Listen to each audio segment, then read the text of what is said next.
Hi, welcome. Today's topic is leading by example. This is for both business and personal life. First, hello to Brisbane, Australia. I love seeing you here week after week. Really appreciate it. If you enjoy today's podcast episode, if you find it helpful, it's very helpful to me if you like and subscribe because it helps other people find it. And part of my spiritual mission is helping people with this podcast. So let's jump in. With the practical tips I'm going to provide you today, you can learn how to lead by example. Discover how to inspire your family, friends, and work team, how to build trust and create a positive work or home culture. Understand that this type of leadership has a ripple effect, which I will discuss in this episode. Becoming a leader, whether you're leading your family, a work team, a social group, you learn a straightforward truth sooner or later. Actions definitely speak louder than words. The truth is that you can talk all day about the importance of hard work, dedication, and integrity, but your words will have no effect if you're not ready to practice them. Leading by example is the most effective way to show your family, friends, or team that you're not just talking. As a leader, you must accept that your actions will inspire others, positively or negatively, and that your every move is going to be scrutinized. It's been said that in some ways, becoming a boss is like getting arrested. Everything you say or do can and will be used against you. The higher your leadership position, the higher standard you're held to. When you set an example with your positive, inspiring behavior, you demonstrate to them that you're willing to walk the walk. And in this podcast episode, we'll explore the concept of leading by example and why it is so important for effective leadership. We'll look at real world examples of leaders who've successfully led by example and discuss some practical strategies for incorporating this leadership style into your home or work. So, what is leading by example exactly? It is a leadership style that involves setting an example through your own attitudes, actions, and behaviors. As simple as that. It means demonstrating the qualities and behaviors you expect from your family, friends, or team members, and modeling the behaviors you want to see in your home, friend circle, or workplace. When this type of leadership is in the hands of good, capable leaders, it's a powerful tool that can inspire and motivate your team to achieve greatness. But it requires greatness from you too. Let's think about an everyday example here. Imagine you're outside with your grandmother and she's teaching you how to ride a bike. She could just tell you to get on the bike and start pedaling, but instead, she shows you how to balance on the bike, how to pedal it, and how to use the brakes. She holds the back of the bike and runs alongside you, encouraging you and cheering you on as you wobble and struggle to stay upright. She leads by example. She doesn't just tell you what to do, she demonstrates it with her actions. And as she leads by example, you gain confidence and believe you can do it. You see her pedaling alongside and you think, if she can do it, so can I. Before long, you're pedaling alone, with your grandmother still running alongside you, cheering you on. She's shown you how it's done. Now it's your turn to shine. In the same way, team leaders who lead by example don't just tell their team members what to do, they demonstrate how to do it through their own actions, being the first to blaze that trail. Like parents, team leaders must model the behavior they want to see from their charges. You can't expect your team to display certain characteristics if you don't embody them yourself. Have you ever worked for a boss who would dock your pay or penalize you in some way if you were 5 minutes late and yet they were late most of the time? It's hard to respect that. If you want your team to communicate constructively or stay calm under pressure, they must see you behave that way. And that's true for everything that you want them to exhibit. So, how is this team leadership modeled in the spirituality world?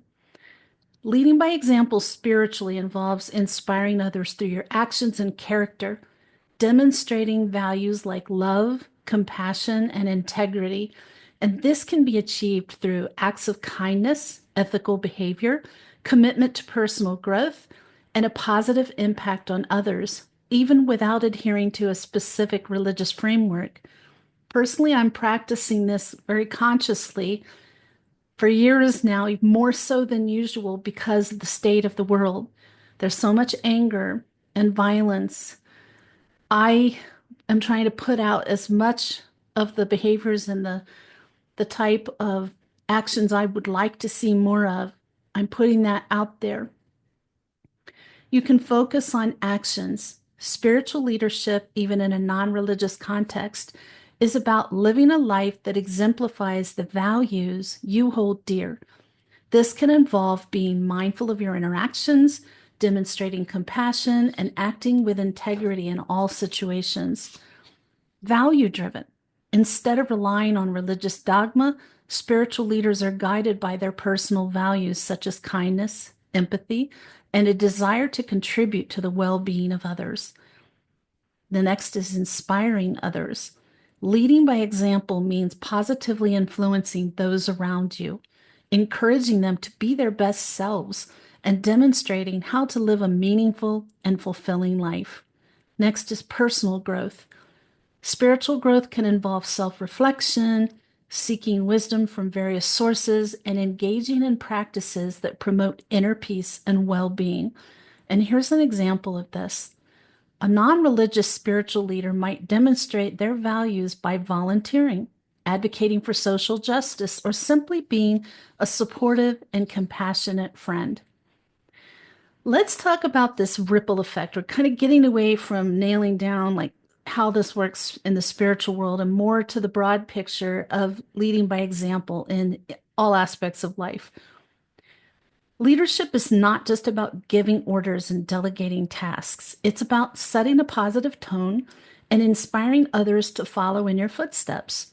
Whether you're a parent, head of a social group, a CEO, a manager, or team leader, your actions have a ripple effect that impact your team's morale, productivity, and success.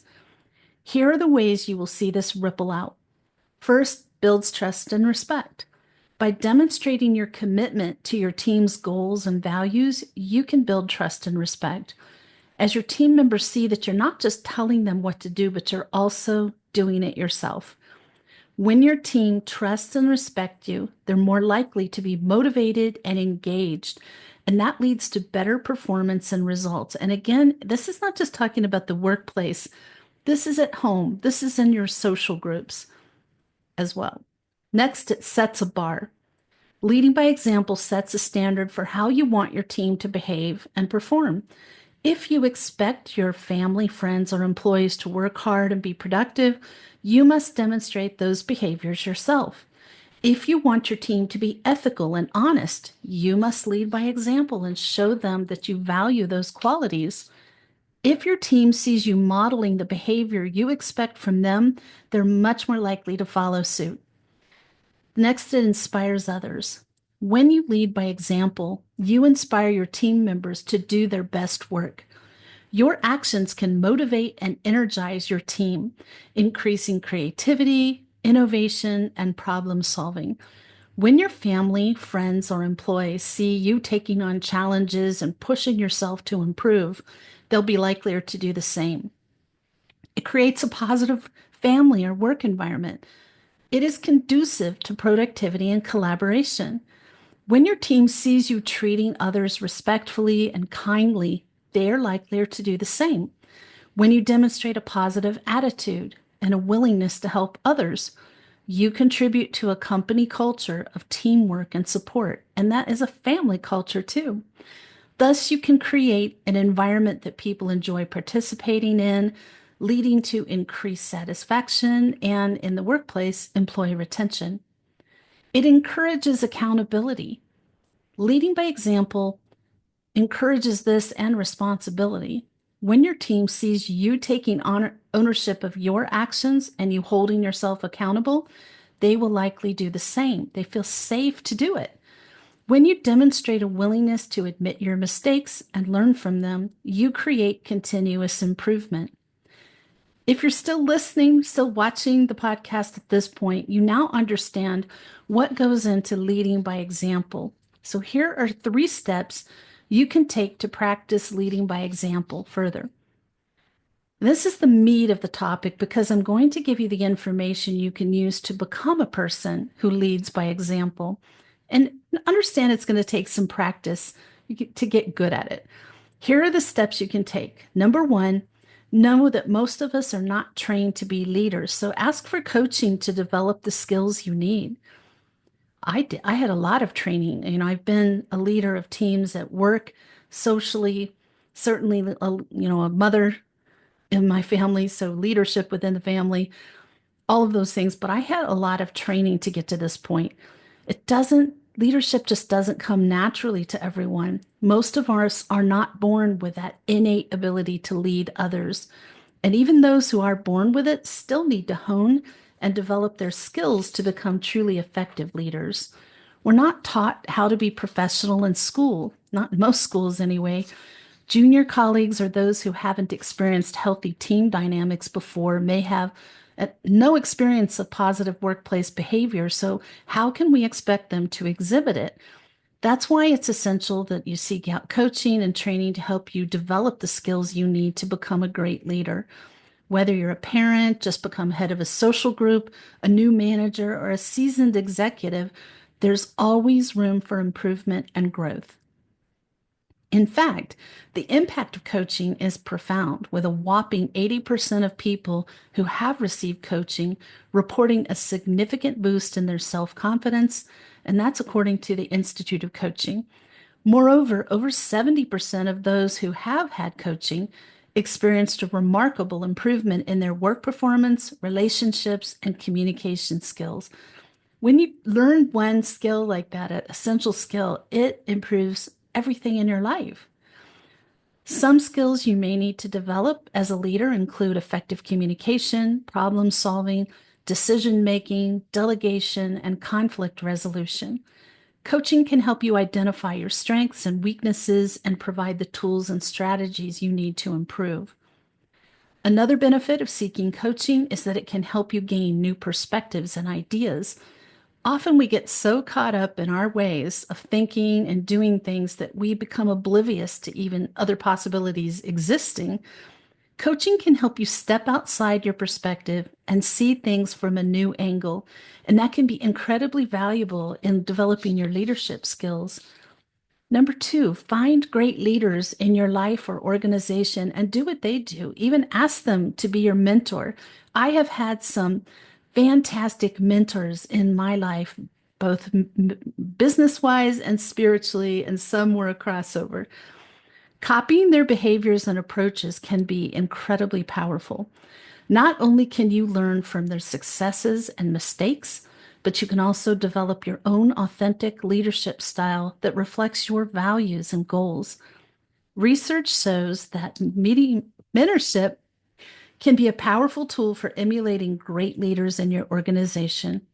Employees who have a mentor are promoted 5 times more often than those who do not have one. Imagine how helpful it would be to have a mentor in your personal life. To begin with, identify the leaders you respect and admire in your life or an organization.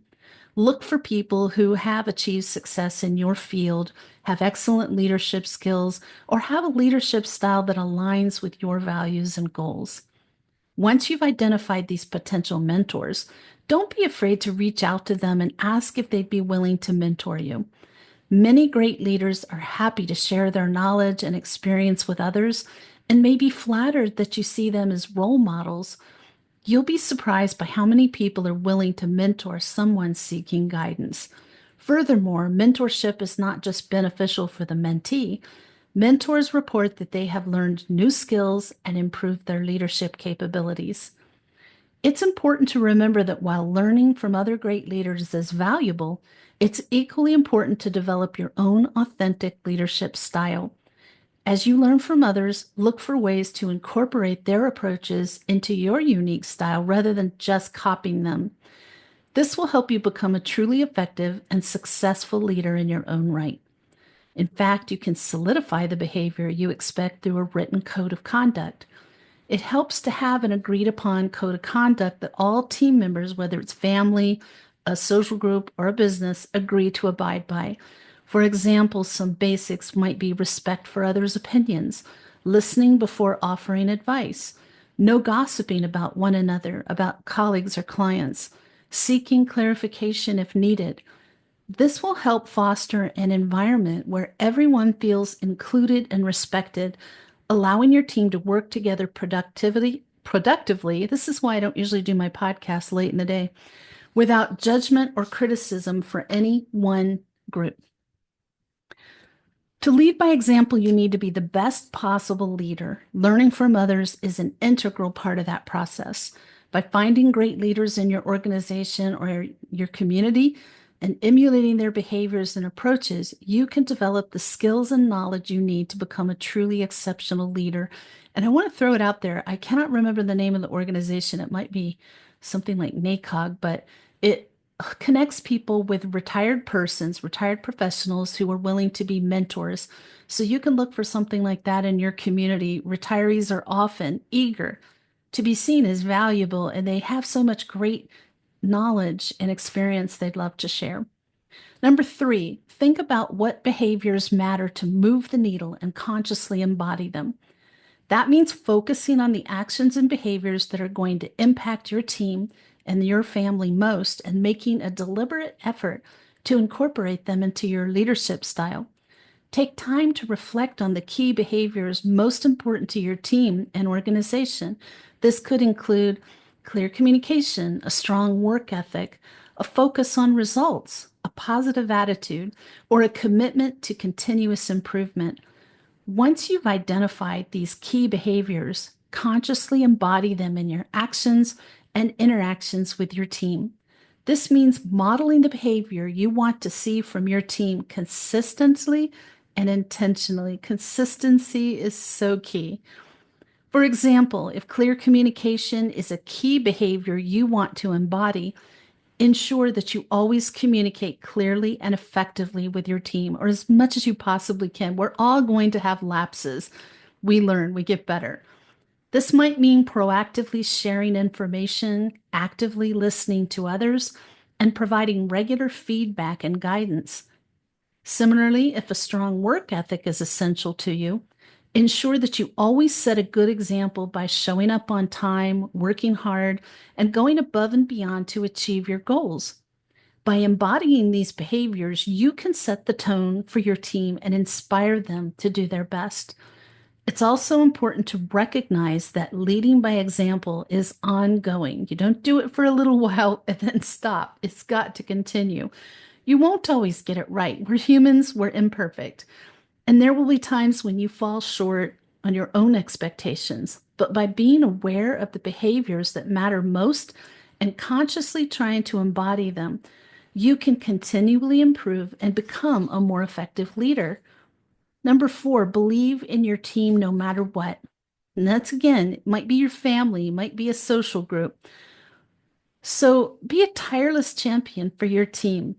You're on their side. After all, if you don't believe in your team, who will?